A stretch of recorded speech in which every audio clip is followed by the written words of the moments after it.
good morning to everyone out there who is a fan of Aerial Resupply Coffee and a fan of kind of what this community has done. And so, today what we're going to do is, or what I'm going to do, is going to talk specifically about Aerial Resupply Coffee's growth capital raise, how you can be a part of what I'm doing here, and just talk about community, talk about caffeine, and let's have a good time. So, to those of you out there on the LinkedIn side, I'm sure many of you know me. I think that there's probably a lot of people who don't know who I am. So I just want to take a minute to introduce myself once again. So my name is Mike Clemmer. I am a 20-year Army veteran. I was a logistics officer, served a couple different combat tours in Afghanistan and Iraq. I was a leg for all of you airborne guys out there. But for them, and hey, look, support forward, right? Make sure you guys have what you need to jump out of aircraft, which is, ultimately kind of what my brand is about. It's about supporting people wherever they need to be. And for me, the 20 years went by too quick, I think, in the Army. When I retired from the Army, I did what many people do. I got my first job, and I did that for 2.5 years, enjoyed it, but I had a different calling. And my calling really was to be inside of the veteran support community. And what does that mean? So it means really being a part of, trying to build a community or build some way to bring people together. And for me, coffee was a natural beverage to be able to do that by, in my time when I got out, I realized very quickly that everything I did was around coffee, right? Most things, I think, you'll see, and as we'll talk about here, there's a lot of relationship building that seems to be surround the entire culture of alcohol. I didn't want that. I wanted something that spoke to everybody or spoke to a different way of building relationships. And I did that really through coffee. For those who don't know, I launched right outside of the COVID era. So kind of at the tail end of 2021. And so this growth journey has been really a phenomenal thing to not only be a part of, but to witness on the outside. And so today I'm happy to kind of talk through what I'm doing here. This capital raise is it's essentially a crowd fund. And so, I'm using a platform called WeFunder to do this capital raise. And so what I'd like to do is I'd like to introduce everybody to my digital Sherpa, my investment Sherpa. His name's Jeff, and Jeff is going to help kind of explain to everybody who or what WeFunder is and why it's important. So let's bring Jeff in right now. Hey guys. Hello everyone. My name's Jeff. I guess I am Mike's digital Sherpa. I really think that's it's kind of the way to think about me is oftentimes as you grow a business, you bring on new team members. But when it comes to fundraising, you're really only doing a fundraise at maybe once, maybe twice, maybe 3 times throughout several years of a company. So it doesn't make sense to have a team member on board. And so I'm a very part-time team member here with Mike, and it's been a joy so far. I'm not going to take up too much of the show, but I think it's very important, as Mike was saying, to talk about, well, what is this thing? How come he's able to talk to you and allow you to invest in Aerial Resupply today? Because I imagine a lot of you have not been offered this opportunity before. And that's all because prior to this equity crowdfunding thing becoming a reality, which was part of the Jobs Act back in 2012, finally became a reality after the SEC got their act together after 4 years in 2016. So it's only been 7 years where unaccredited investors are allowed to invest in private companies, just as accredited investors have been able to invest in private companies for the last 80 years. So let's break that down for a second.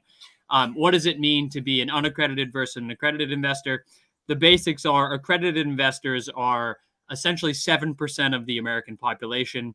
You have to have a pretty large net worth in order to be an accredited investor. And those individuals were the only individuals who were allowed to invest in private companies for the last 85 some odd years.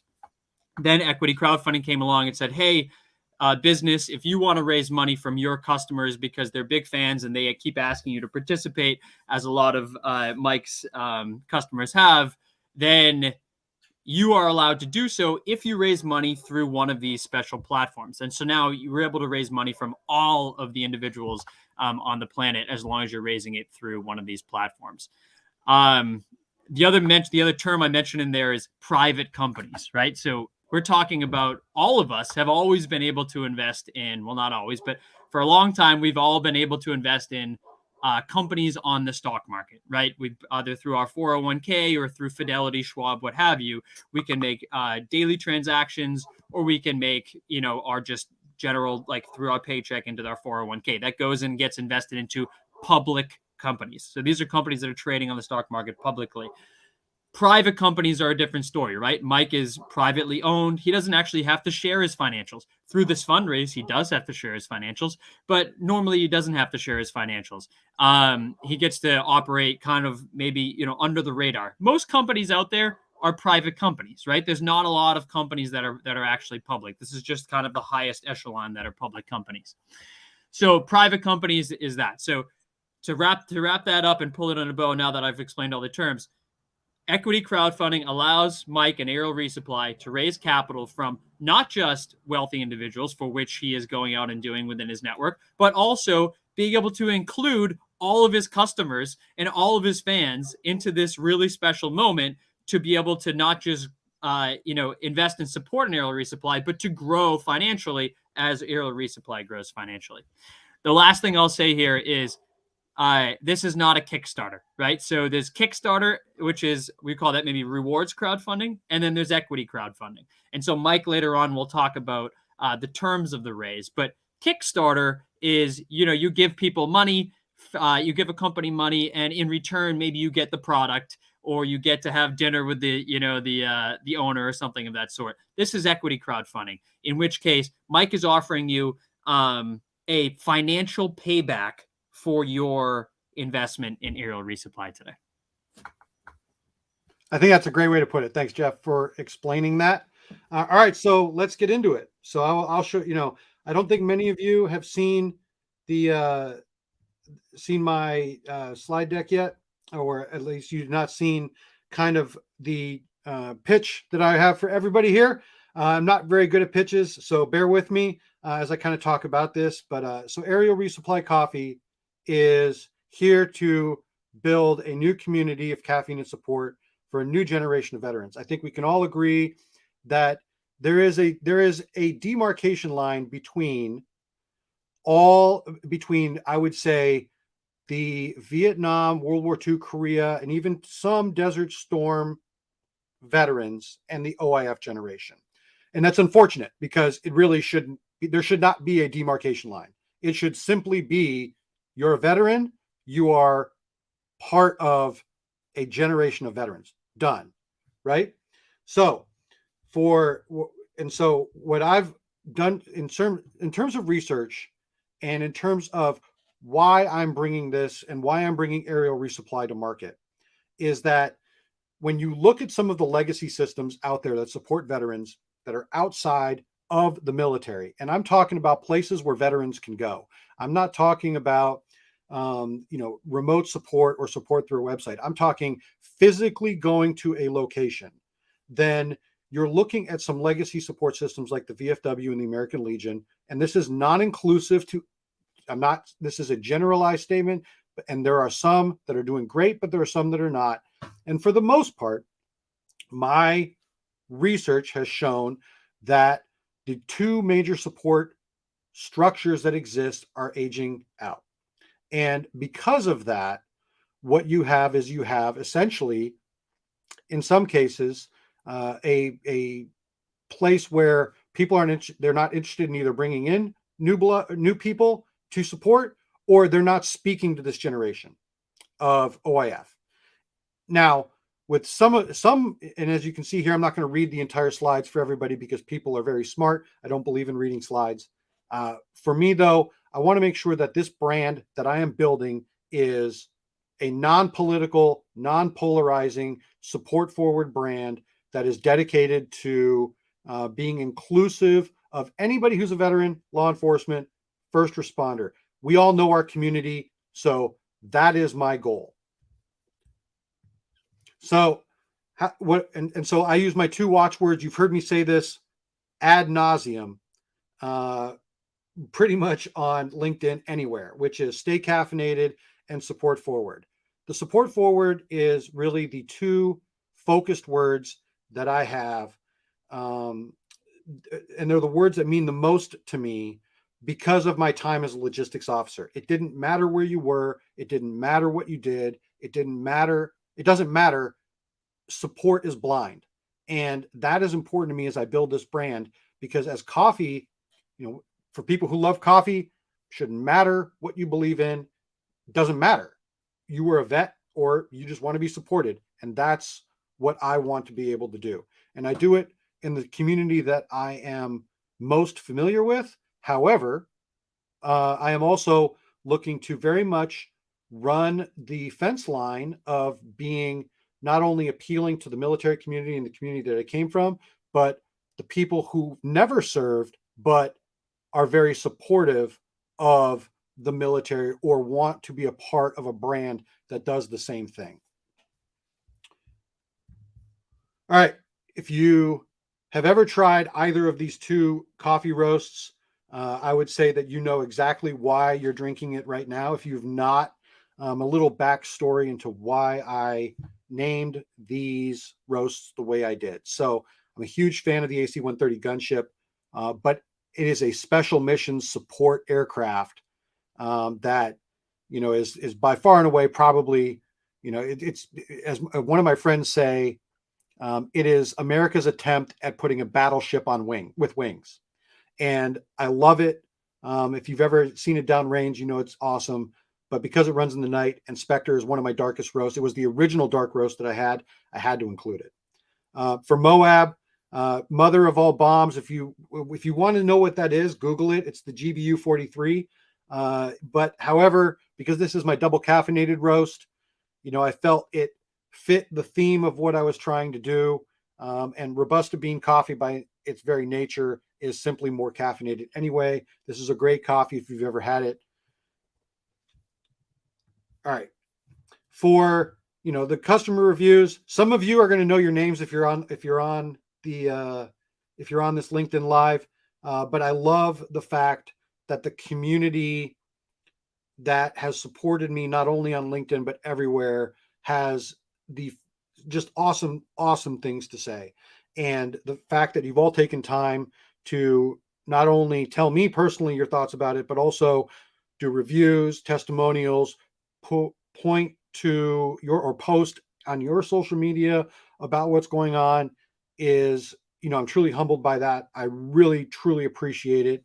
And, I would say that a lot of the review comments I have on the website are just phenomenal comments. And I can't say thank you enough.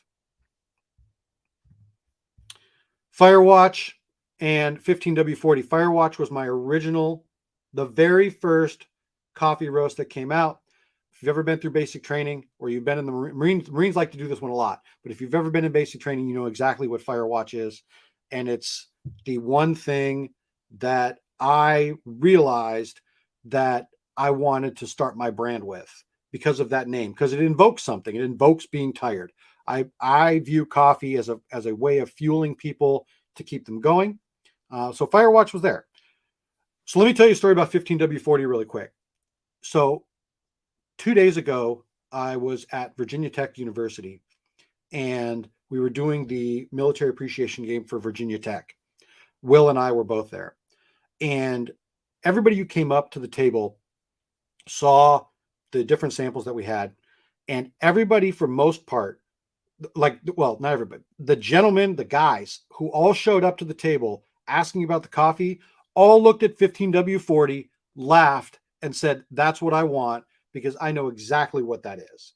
And it flew off the table. It was the fastest sample that went off the table because it invokes something, right? Like for me, I did that name specifically because, in my time in the Army as a logistics officer, the cooks. I love, I love my cooks, but sometimes, the coffee gets left over and it turns into sludge. It's like motor oil and it invokes something there.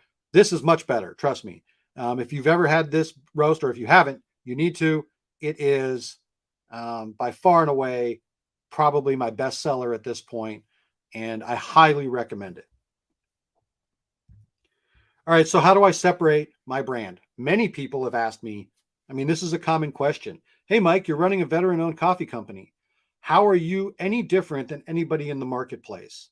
Well, I'm going to tell you. So many companies have staked their claim or staked their brand on being political. They just have. Whether they've done it intentionally or whether they've done it unintentionally, they've aligned themselves in a way that speaks to a certain direction. And that's not what I want to do. Aerial Resupply Coffee is not here to be political, as I've stated. And what I want to do is not so what I'm doing here is what you're not going to see is you're not going to see a bunch of Starbucks style, convenience or, shops where people can walk in and get coffee and walk out. That's not the end vision here. That's not what I'm doing. ARC's ultimate vision and why this brand, why we're separating it right now is I am really looking hard at how do I build a brick and mortar facility that is more than just a coffee shop. I don't want it to be just a coffee shop. I want it to be the third place where veterans want to go or people want to go that they feel like they belong, right? So it's more than just, like if you go back in history and you look a little bit at, what did our parents do? Our parents went to work and then they went to the bar. I mean, Cheers, the show Cheers is a great example of that, right? They went to work, they go to the bar, they go home. But almost all third places at the end of the day all speak to what? They all speak to alcohol. And I don't want to do that. So I want to build a place where our community wants to go that could potentially have a gym, a shooting range, a community center, a coffee shop, but it's more than just coffee, right? Because I feel like that we've seen that's not what brings people together, in my opinion. I want it to be an activity-based ideology, an idea. And that's the ultimate vision of where ARC is going to go. So how am I going to do it? Right. So right now I have, 3 main channels that I am pushing towards. If you've bought ARC now, you've already been a part of my market entry, right? Which is direct to consumer through my website, through Amazon. You've seen all of that. So that is how I'm currently in the market. How do I grow and so where am I going in terms of what my core market and where my brick and mortar or my market growth is going to be? So it's really business to government, right? So, and what do I mean by that? It's either AFES, which is, unfortunately, is the government. My goal, and I am pushing as hard as I can to get into places like Army Air Force Exchange Service, the NEX, the MEX or the MCX on the Marine Corps side, and also DECA, which is the Defense Commissary Agency. And then, like I said just a minute ago, when I kind of went over I talked over my own slide, is, where I want to go brick and mortar wise. All right, so how am I going to get there, right? What am I doing right now that pushes me in that direction? So for now, as you can see here, like I'm on Amazon. And as of this week, ARC is transitioning to fulfillment by Amazon. By the end of the week, I fully expect anybody who has an Amazon Prime membership to be able to order my core products from Amazon and utilize Amazon Prime as a shipping method. I finally got there. I am aligned with 22.0, which honestly, I could stop this entire thing and spend the next 30 minutes talking about 22.0 and why I've chosen to align myself with this nonprofit specifically. But I will state just very quickly, there is a difference between people who have good ideas and just want to be performative in their support for veterans and their support for helping people with mental health issues, anxiety, or PTSD. And this organization, which is all about execution. 22-0 is 100% dedicated to being out of business because they've healed the veteran community. And that's an organization that I want to be behind. And that's why ARC is aligned with 22-0. I'm also working with two major companies, Airmark and, like I just said, Virginia Tech. I just did the sponsorship for the military appreciation game, which is awesome. I am in retail. This week, ARC shows up in Kroger. So you'll see some things later this week, but I've cracked the nut. I am in Kroger. ARC will be on the shelf in a retail location. And if it does well here in Charlottesville, then it's going to go much, much, much wider. And as I said before, ARC, we're focused on Army Air Force Exchange because, after all, that's where our customers are, and that's what I want to do.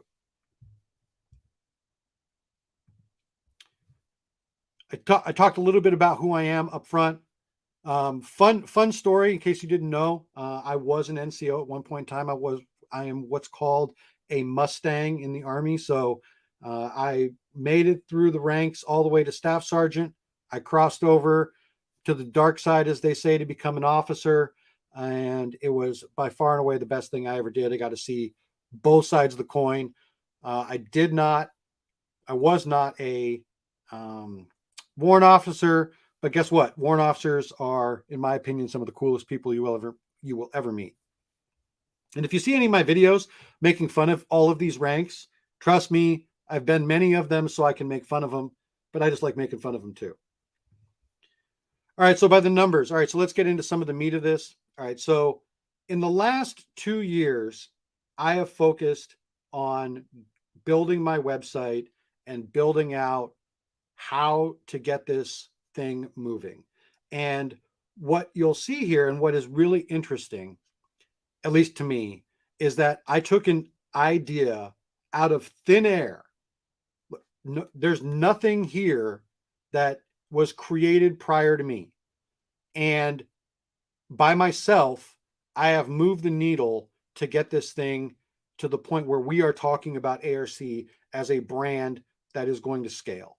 And through all of our help, I think we're going to be able to do that.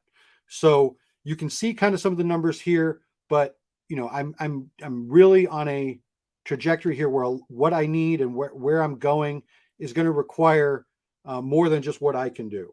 And that is a testament to all of you, because without all of you, none of this would be possible. So again, financial projections, just so we are all clear, these are what I see ARC doing over the next few years and what I'm currently doing. And again, financial projections are a model. They are not. So just to be clear, this is not a statement and a fact, right? Like there are some hard numbers that are facts, such as what I did in 2021 and 2022.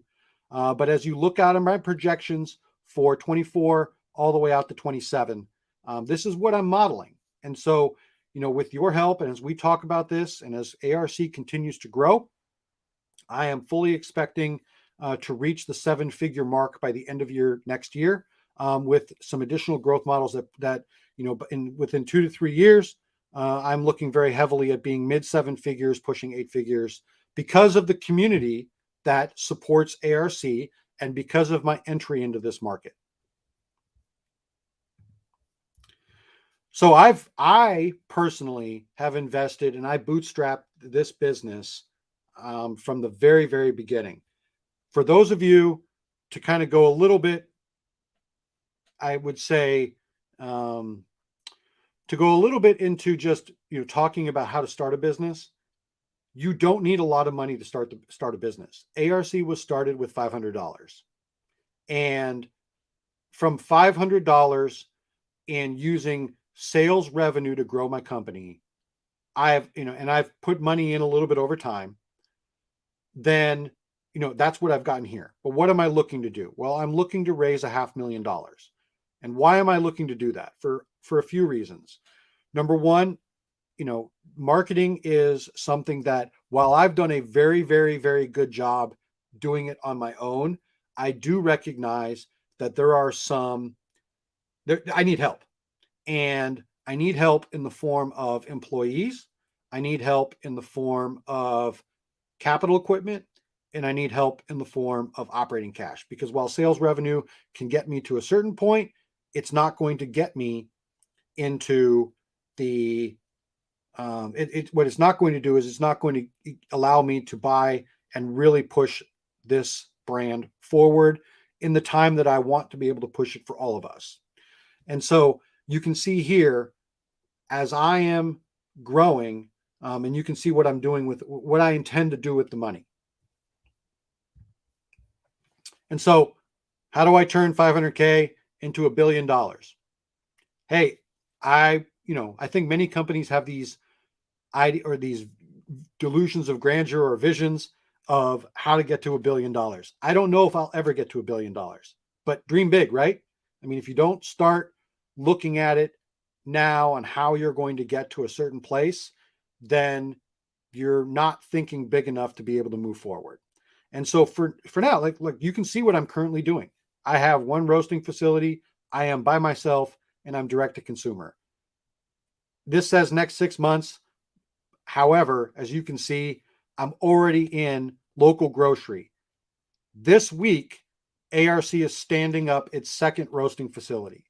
So we are by the end of 2023 and the beginning of 2024, we will be a dual roasting facility company capable of really some awesome manufacturing ideas and just much more efficiency. What does that mean? Well, with capital growth, with expenditures, with CapEx expenditures, it means that I can become more efficient. It drives costs down, and it makes things much, much more profitable, not only for the company, but for anybody who decides to invest in me.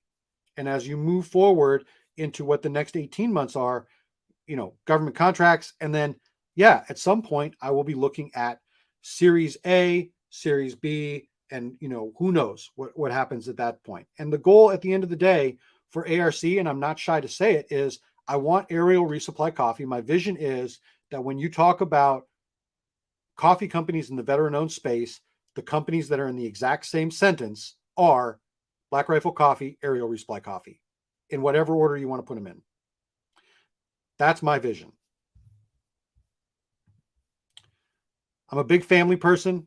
And for those of you who know my story about why some of my coffee roasts are named the way they are, my daughter Mara is by far and away my visionary on some of the designs that I do. And I think it's awesome. I love including her. My wife Nikki is super supportive of this throughout everything that I've done, not only supporting me as a military spouse, and I got to watch her, through the last 10 years of my Army career with the, just dealing with the military from the military spouse side, right? That's something that I think, like I talk a lot about how I want to support veterans, how I want to support military spouses.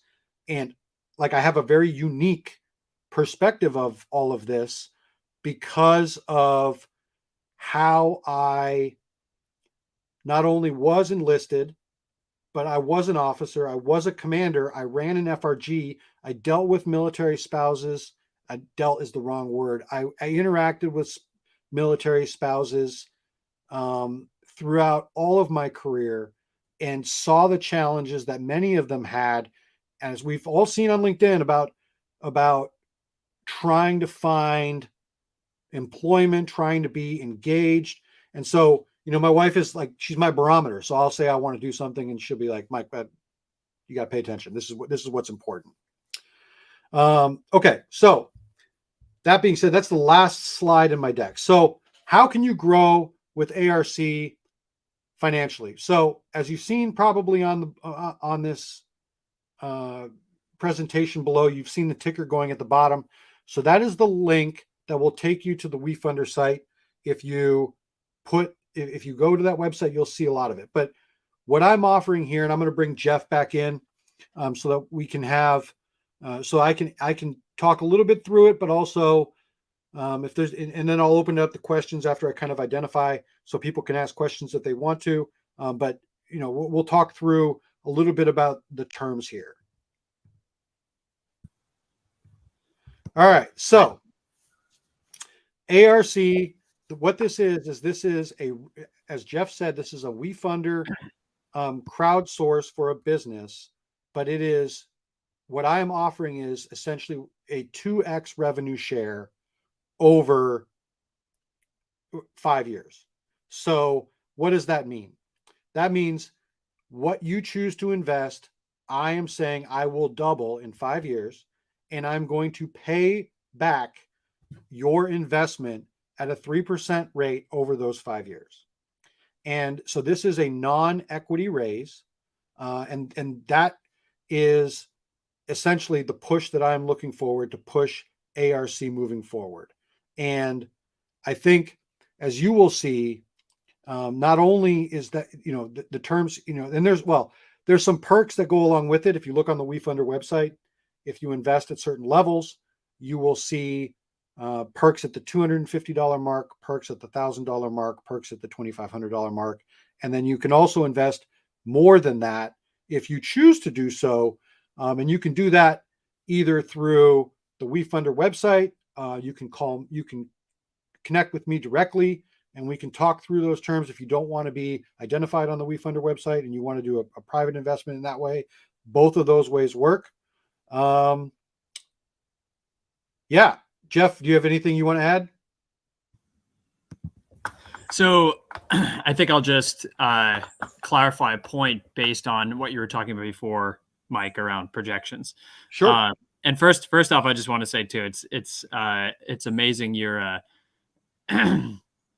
your humility around the fact that you only put in, a small sum of it. It only takes $5,000, just $50 or something to start the company, because I have definitely understood your stories of how long you have been grinding, building this company while, working full time at another organization, and now jumping in full time in this business is, a major financial move for you as well. So it definitely takes a lot of gusto. So good for you. I wanted to, I guess, just say that. So Mike was saying, yes, this is if you look actually when you guys go to the website, you'll see that on the right-hand side, you'll see Mike's already raised $84,000. If you look below, there's an invest button, and underneath that, you'll actually see the terms of the raise. It says 3% of revenue and a 2x payback multiple. Mike was saying 5 years, and that's true. So based on the projections. So Mike's projections are that as long as he stays in trajectory with his projections, that he will be able to pay back this loan within 5 years, which means if you give $1,000 today, you will get a 2x payback. So you will make $2,000 on your $1,000 investment. And that will happen within 5 years, so long as Mike sticks to the projected trajectory of the business. If it takes longer for him to get there, then you will get paid back still that 2x multiple, just at a longer period of time. If it takes shorter, then you will get paid back, those $2,000 on your $1,000 investment in a shorter period of time. So it's all based on how well the business is happening. That's what a revenue share is all about. On the site, you'll actually also see the third to last slide. There is a slide showing you, what it means to invest in a revenue share like Mike is offering, based on his assumptions as compared to the market. It's not in this deck, Mike. Sorry. Oh, my mistake. There we are. So, and then also you'll see the perks underneath that. So I think that's all I have to say there. Yeah, this is not, I guess I will say too, this is not equity in the business, right? Mike is going to have, as I think he just spoke about, and most companies like this who start to do really well will have an additional raise down the line. And at that point, Mike will probably offer equity in the business. And so at this stage, this is not a stake of equity in the business. But at the next stage, I know Mike will probably prioritize all of you as folks to reach out to if you care to have equity in the business in the next round. That's right. So, all right. So thanks, Jeff. And I really appreciate you kind of helping me and guiding me through this process. I like the phrase, I don't know what I don't know. And you've been exceptional. If any, I'll give Jeff a shout out real quick here. Like if anybody else is looking to do this with their own business, this is the guy you need to call this way. You're a good man. Yeah. You need to call him. All right. So, I did see some comments come through, and some questions that I look at doing, or some questions that people have asked. So I'm not going to attribute names. I'll just talk in general about what some of the questions that I've seen. So yeah, I am directly competing with people, right? Like this is what this business is. So I do identify that there is a gap in the marketplace, at least from my perspective and in the area that I'm currently in. And so if there's other companies that are doing what I intend to do, great. But there needs to be competition for that. And there needs to be a place where people can go that speaks to them. It goes back to my very first point about the brand that I am looking to build, which is a non-polarizing brand. And some of the people in the space that are either have a vision or have done what I'm attempting to do, or have done or are working in the same type of brick and mortar centric idea that that I have, they're not a non-polarizing brand like I want to be. So, for now, what I will say is in Charlottesville, Virginia, for example, because I live in Charlottesville, the only thing that exists in Charlottesville that speaks to the military is Mission Barbecue. Let me tell you what's in Charlottesville, Virginia. It is the National Ground Intelligence Center, the Defense Intelligence Agency, the U.S. Army JAG School, UVA ROTC program, plus you have Fort, I guess it's Greg's Adams right down the road. You have all sorts of military veterans in the Virginia area and in the Charlottesville area. And the only thing that anybody does in and around this area is make barbecue sandwiches and brand themselves to the military. That's it. There is nobody else here that's doing that. And that is a shame. And honestly, that's one of the reasons and one of the fueling things that I'm using to drive this forward. And so, I fully expect that when my second facility goes live here in the next 2 to 3 months, that it's not only going to be a growth channel for just direct to consumer packaging and, in Kroger, but it's also going to be like, you're going to see people walking into where I am because they want to be there. And that's my goal, right? That's what I want to be. I can't say the vision is there, but I want everybody to see it. I'm going to share it with everybody. I want people to see exactly what I'm doing. I've always said that building in public and being transparent with how I'm growing this business has been important to me. So that's hopefully that answers that question. I did see something about the 3%. All right. So 3% top line revenue is what the payback metrics are. I intend to pay back people quarterly as we go forward. However, I think, it would, as a friend of mine once explained it to me, I am looking at starting the payback sooner than later. However, it's hard to pay back money initially if you haven't had a chance to use it. And so I would say, which is why I'm giving everybody the expectation of a 5-year payback, which is there might be a little bit of a time start time or a delay so that I can get this thing moving. But as you've all seen, like it's growing and it's growing pretty significantly. And I project it to grow pretty heavily moving forward. All right. So that being said, I think this is a good place for me to end the podcast or end this stream. As with anything, I've seen many different comments. I'm truly appreciative of anybody who not only took the time out of their day on a Monday to be here. I'm sure you all have these super important meetings that you have to be at, and you chose to be with me instead of with wherever whatever that is. And so I'm thankful for that. Jeff, I really appreciate you being here and guiding me through this. Thank you so much for your support in this. And for anybody else, I will put this recorded video up on, I'll post this video for anybody to watch at a later time. You'll probably see a lot of different, shorts and other things that I play with just because I'm learning to build my brand. But you will also find all the details to be able to continue this. Please, please, please, if you are interested in this, share this as far and wide with your community as well. If you think that they would want to be a part of this and that this is something that speaks to them. And I'm happy to engage anybody in one-on-one conversations about what I am attempting to do here at any point. Find me on LinkedIn. Find me on any of the social media. Fun fact, if you send me a message, you are talking to me. I'm the only one. So send it to me, and I'm happy to respond to you. And I'm trying to make sure I respond to everybody. You can find my website, www.aerialresupplycoffee.com. And thank you very much for turning out today. See you guys later.